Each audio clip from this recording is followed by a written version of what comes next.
Bonjour et bienvenue dans ce nouveau podcast. Aujourd'hui, on va parler du besoin d'être rassuré. Bienvenue dans le podcast qui t'aide à révéler pleinement qui tu es. Je suis Fanny, coach en accomplissement personnel. Ma mission est de t'aider à gagner confiance en toi, en estime de toi, à gérer ton stress et tes émotions, mais aussi à vaincre tes peurs pour passer à l'action. Chaque semaine, j'aborde des sujets dans le développement personnel qui t'aideront à t'épanouir et à révéler pleinement ton potentiel. Dis-toi que tout est possible. Il suffit juste d'y croire.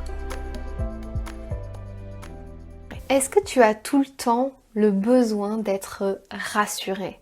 Est-ce que tu n'arrives jamais à voir le bon côté des choses tout seul ? Tu as toujours besoin de quelqu'un qui va te dire « Mais si, tu vas voir, ça va être bien, mais t'inquiète pas ». Surtout le « t'inquiète pas ». Est-ce que tu as toujours besoin d'entendre ça ? Est-ce que tu vois souvent le côté négatif des choses ? Est-ce que tu as toujours besoin que les autres aussi valident tes choix et tes actions ? Est-ce que tu es tout le temps en train d'appeler en disant « Est-ce que tu es sûr ? Est-ce que je peux le faire ? Est-ce que c'est une bonne décision ? Est-ce que c'est un bon choix ?» Alors si tu as répondu oui à toutes les questions que je viens de te demander précédemment, c'est que tu n'as pas encore totalement et pleinement confiance en toi aujourd'hui. À une époque, je demandais sans cesse l'avis de mes proches pour toutes les décisions que je devais prendre dans ma vie. J'étais constamment au téléphone avec mes parents ou mes amis pour dire tu penses que si, tu penses que là. Et je le fais encore un petit peu aujourd'hui. Pourquoi ? Parce que déjà je leur fais pleinement confiance. Je pense qu'ils ont un avis extérieur que je peux écouter, que je dois écouter. Et je leur fais pleinement confiance parce qu'ils veulent le meilleur pour moi. Donc je me dis je peux quand même leur demander. Mais à un moment donné, il faut pas que ça soit pour tout. Et il faut aussi surtout arriver à assumer ses propres choix. En fait, c'était devenu à l'époque une habitude pour moi. Mais c'était un calvaire pour ma famille et pour mes amis. Parce que quand tu as besoin d'être rassuré, ça signifie que tout le temps tu te places en victime et en fait que tu as tout le temps besoin d'un sauveur. C'est le triangle de Karpman. Ça sera le sujet du prochain podcast que je vais vous faire, le triangle de Karpman. En fait, tu portes toujours ton attention vers l'extérieur et tu cherches toujours l'approbation des autres. Tu es toujours en train de te dire est-ce que ça c'est ok ? Et en fait, il faut toujours qu'ils répondent oui. Parce que s'ils répondent non, ben pour toi c'est hyper frustrant. Tu te dis oh là là, mais qu'est-ce que j'ai fait mal ? Et tu vas les écouter, puis tu vas pas te respecter. Puis du coup, tu es tout le temps en train de chercher l'approbation des autres. Ça signifie déjà que tu manques d'amour pour toi et que tu ne te fais pas pleinement confiance dans tes propres choix. Et c'est aussi d'ailleurs très courant dans le domaine du couple, en fait. La personne qui manque de confiance en elle ne vivra jamais en effet sereinement la relation. Elle aura toujours le besoin d'être rassurée en permanence. Du genre, est-ce que je t'ai manqué ? Est-ce que t'as pensé à moi ? Est-ce que tu m'aimes ? Des questions hyper récurrentes dans le couple.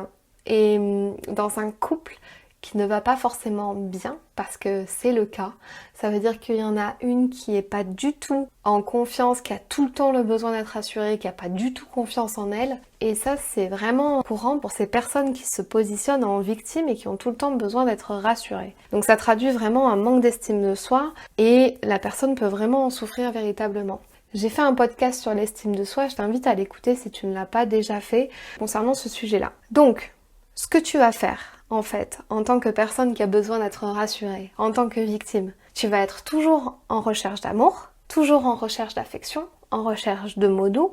Tu vas t'empresser de raconter tous tes problèmes à ton conjoint pour qu'il te rassure, pour qu'il te dise les mots que tu as envie d'entendre, parce que tu n'es pas capable de te les dire à toi-même, donc tu as besoin que les autres te les disent. Tu vas te mettre en colère pour obtenir de l'attention, également, ça peut arriver. Pour ces personnes qui ont besoin d'être tout le temps rassurées, tu vas te positionner en victime du genre « regarde tout ce qui m'est arrivé, regarde ça, oh mon dieu, c'est une catastrophe », alors qu'en fait ça peut être des choses très très banales, du genre t'as embouti ta voiture et toi ça va être un drame international, tu vas être obligé de le raconter à tout le monde, d'appeler tout le monde, d'angoisser tout le monde, parce qu'en fait le besoin d'être rassuré pour toi-même peut aussi provoquer un stress et une angoisse chez les autres personnes, mais ça tu t'en rends pas compte pour le moment. Tu es aussi en train de dire que de toutes les façons, c'est normal si tu n'es pas aimé. Ça, c'est typique du besoin d'être rassuré. De toute façon, personne ne m'aime, je suis toute seule, etc., etc. Pour entendre l'inverse, pour entendre « mais si, t'inquiète pas, mais moi je suis là, mais moi je t'aime, mais non, t'es pas seule ». En fait, la personne qui veut être tout le temps rassurée, c'est la personne qui agit comme une victime. Mais c'est inconscient. Et elle se victimise en permanence, vraiment inconsciemment. Et c'est comme si il n'y avait pas pire que sa situation et que tout était un drame. Du coup, elle n'est jamais vraiment heureuse, cette personne-là, elle n'est jamais épanouie, elle ne lâche jamais prise, ni avec soi-même, ni avec les autres. Donc, tout d'abord, mon premier conseil, c'est qu'il faut respirer un bon coup. Inspirer, expirer et on relâche. Pour arrêter d'être dans la position de la victime qui a tout le temps besoin d'être rassurée, première chose à faire quand on sent qu'on va aller vers les autres pour être rassuré, on inspire, on expire et on relâche. Si tu t'es reconnu dans tout ce que j'ai dit auparavant, voici 7 clés qui vont pouvoir t'aider à te rassurer, à valider tes propres choix tout seul et sans avoir besoin des autres en permanence. La première clé, établis la situation dans ta tête ou à l'écrit. Tu fais vraiment un résumé de ce qui se passe. Alors voilà ce qui se passe. On m'a embouti ma voiture, il va falloir que j'appelle toute ma famille pour leur demander comment je dois faire, etc. etc. Fais la situation, décris ce qui se passe. Tu te sens en colère, tu te sens énervé, tu te sens pas bien, comment tu te sens? Tu décris tout. Et puis, donc ça c'est la deuxième clé. Quelle émotion cette situation provoque chez toi? Donc, tu as fait l'état des lieux de la situation en elle-même. Deuxième chose, l'émotion. Colère, énervé, tristesse, panique, angoisse, frustré, etc., etc. Tu notes, tu mets la situation à provoquer chez toi comme émotion. Troisième clé, demande-toi au fond de toi, est-ce que tu as les ressources pour surmonter cette situation tout seul? Donc pour le coup de la voiture, tu as établi la situation. Je suis énervée, je suis en colère. Est-ce que j'ai les ressources au fond de moi pour surmonter cette situation tout seul? Est-ce que je peux y arriver tout seul? Eh bien, j'ai appris en passant mon permis de conduire que dans la boîte à gants, on a un papier qui permet de faire le constat entre les deux véhicules qui ont été endommagés, etc., etc. Donc, peut-être que tu as la clé tout seul. Peut-être que tu peux trouver la solution tout seul. Quatrième clé. De quoi ai-je besoin tout de suite? Si c'est d'être rassuré par quelqu'un, alors demande-toi d'abord qu'est-ce que ton ami ou ton proche te dirait. Je reprends ma situation de la voiture. Qu'est-ce que ton ami, ta mère, ton copain, ta copine va te dire dans cette situation-là? Eh bien, ça va aller, t'inquiète pas, c'est rien, c'est que matériel, c'est qu'une voiture, t'as le constat dans la boîte à gants, tu remplis le constat, de toute façon t'es pas fautif, t'inquiète pas, c'est pas toi, l'assurance va tout prendre en charge, etc., etc. Dis-toi tous les mots que la personne va pouvoir te dire pour te rassurer. Je t'assure que si tu arrives à te dire mon ami, ma mère, mon copain va me dire ça, et que tu te les dis à toi-même, comme des mantras, comme des affirmations que tu te répètes dans une petite voix, je peux t'assurer que tu n'auras plus jamais besoin de personne. La cinquième clé. Dis-toi ce que ton proche te dirait et fais-en un mantra pour toi-même et répète-le jusqu'à ce que tu te sentes mieux. Donc, dans mon histoire de voiture, c'est si ton proche te dit « t'inquiète pas, ce n'est pas de ta faute » et que c'est vraiment le cas, répète-toi ça. Ne t'inquiète pas, ce n'est pas de ta faute. Ce n'est pas de ta faute. Ce n'est pas de ta faute. T'inquiète pas. Fais-toi confiance. Fais-toi confiance. Fais-en un mantra. Répète les mots qui te font du bien.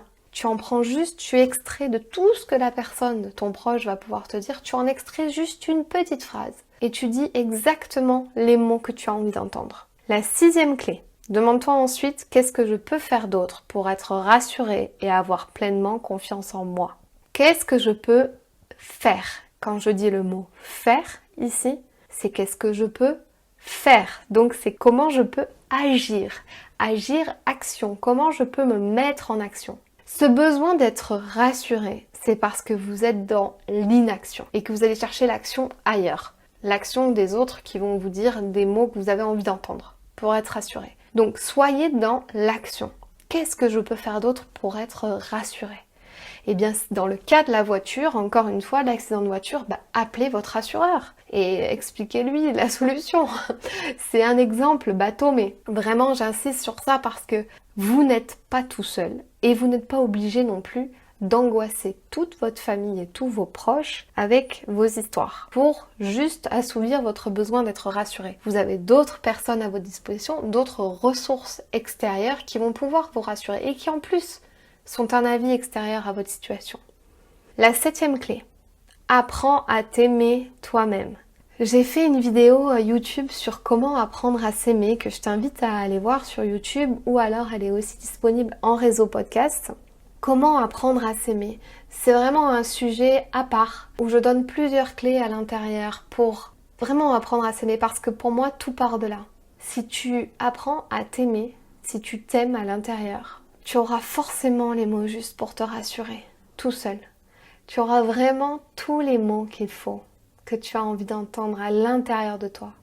Moi, à partir du moment où j'ai réussi et j'ai mis en place toutes ces clés que je vous ai dit auparavant et que j'ai réussi à ne plus avoir ce besoin d'être rassurée, c'est parce que en parallèle, j'ai fait ce travail d'amour de soi. J'ai fait un travail en parallèle sur la confiance en moi, sur l'estime de moi et sur l'amour. Et je pense que c'est intimement lié. Plus tu vas t'aimer, plus tu vas te faire confiance. Et plus tu vas faire confiance en tes choix et en tes décisions. Voilà pour ces 7 clés que je voulais te partager. Maintenant, tu as vraiment tout pour te faire pleinement confiance, te rassurer et valider tes propres choix. Il suffit juste que tu y crois, il suffit juste que tu veuilles passer à l'action. Si tu veux aller plus loin dans le processus, télécharge mon e-book qui te donnera 12 clés pour une confiance en toi vraiment au top. Il est à télécharger sur mon site sur fannylesprit.com et vraiment je t'invite à aller le télécharger parce que si tu appliques les 12 clés qu'il y a dans ce e-book, je peux t'assurer que ton besoin d'être rassuré, il va diminuer mais de façon considérable. Et croisons mon expérience. Je ne partage aucune clé que je n'ai pas moi-même appliquée. Je ne partage rien que moi-même je n'ai pas vécu en fait. Tout ce que j'ai vécu et comment j'ai fait pour le dépasser, je vous le partage ici dans ce podcast. Je vous dis à très vite dans un tout nouveau podcast. Si cela vous a plu, n'hésitez pas à me mettre un petit commentaire ou à m'écrire sur les réseaux sociaux pour me dire votre retour. À très bientôt, merci. Si ce podcast t'a plu, je t'invite à t'abonner ou à mettre 5 étoiles ou un like. Et tu peux aussi le partager à tes amis. Tu peux me retrouver sur tous les réseaux sociaux sous le nom de Fanny l'Esprit Coach. Si tu as des questions ou des sujets que tu aimerais que j'aborde, n'hésite pas à m'écrire. À très vite dans un tout nouveau podcast.